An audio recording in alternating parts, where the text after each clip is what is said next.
investigation is completed. Others may feel that they need to, that they're not going to support him because of the views that they have.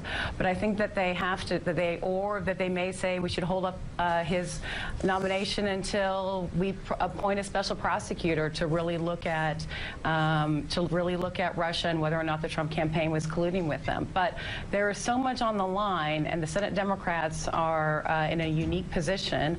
I think that they're seeing they have to use whatever leverage they have, even if it's not what senators normally do, to keep this president accountable. I mean, he's on the verge of taking away health care from millions of people. He's going to appoint a Supreme Court justice will be on the bench for life, and then of course you have hanging over it all the FBI investigation on Russia. And Jen, and it's unprecedented for all of us to deal with. When you hear Comey said that looking back on it, he would have maybe walked over to the DNC during the electronic attack. We can't change the past, none of us can, but looking back, a lower level person calls the DNC, they get in effect the IT guy, and again that would be the equivalent of two clerks talking at the start of the Normandy invasion, where political warfare is concerned, and we know the rest. We know what happened, starting with an email account from John Podesta. Yes, it is. I mean, it's remarkable, but I think of everything, you know, that you look back on questions that you have. I think the most vital question is why Comey felt the need to send a letter to Capitol Hill about emails involving Hillary Clinton a week before the campaign, a week before the election, but didn't tell us that they were investigating Donald Trump's campaign and its relationship with Russia, and that which I think clearly has enormous national import, much more so than anything having to do with Hillary's emails. And that I think is a question that we still should have resolved. Jen Palmieri, thank you very much. We're switching away to watch Judge Gorsuch and his wife come in the hearing room. Senators are taking their positions up around the desk, and we see former Senator Kelly Ayotte, who has been shepherding the judge up on Capitol Hill. They usually make the rounds, as many of the 100 senators as they can, certainly the senators on the Judiciary Committee in the weeks and sometimes months, the interregnum between the time when they are named and the time when their confirmation starts. We'll listen into the room now. There will be a call for order. These photographers will be escorted to the back, and the hearing will get underway. You heard Pete Williams talk about the rules. Ari, we have seen baseball games much shorter than what we're going to witness today. We see Senator Blumenthal there. Oh, we have. This is going to be a long game, if you want to say, likely to go into extra innings. We've been advised at least 10 hours. I expect the beginning to be especially eventful, Brian. We're seeing Neil Gorsuch here. Leahy wants to show him his NCAA bracket. Yeah, he's handed him a tablet, Senator Leahy, the ranking member on the Judiciary Committee there, and he's greeting Senator Durbin. The pleasantries here being exchanged before what both sides know. John Cornyn taking a picture. Yeah, and we see the senators like their phones. It's the first inning, but Neil Gorsuch is up by several runs. Let's take in the scene from Capitol Hill.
You don't see a lot of federal judges fist bump. The huge population behind Judge Gorsuch, a lot of it made up of his former clerks who've served him over the years. Sure sounds like somebody has an electronic device right next to a microphone, so we can look forward to that vibrating throughout the hearing.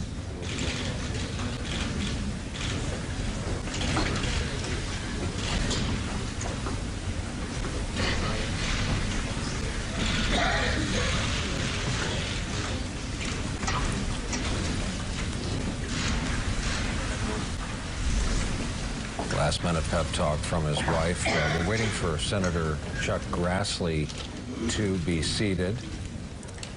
Judiciary Committee has many of the most prominent names in the Senate.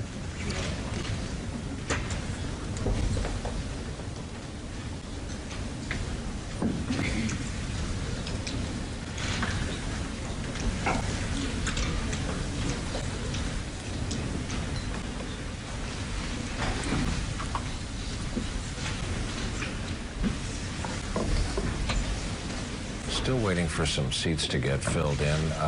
Among the Democrats, Dick Durbin is there. Grassley was... I'm waiting for a very important member of the committee to arrive before we start. That's not me.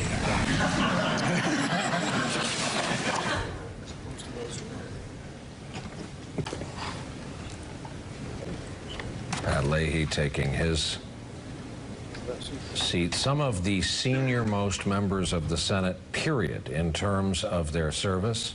Leahy, Orrin Hatch, among their respective political parties. Senator Franken from Minnesota at the bottom of your screen arriving now.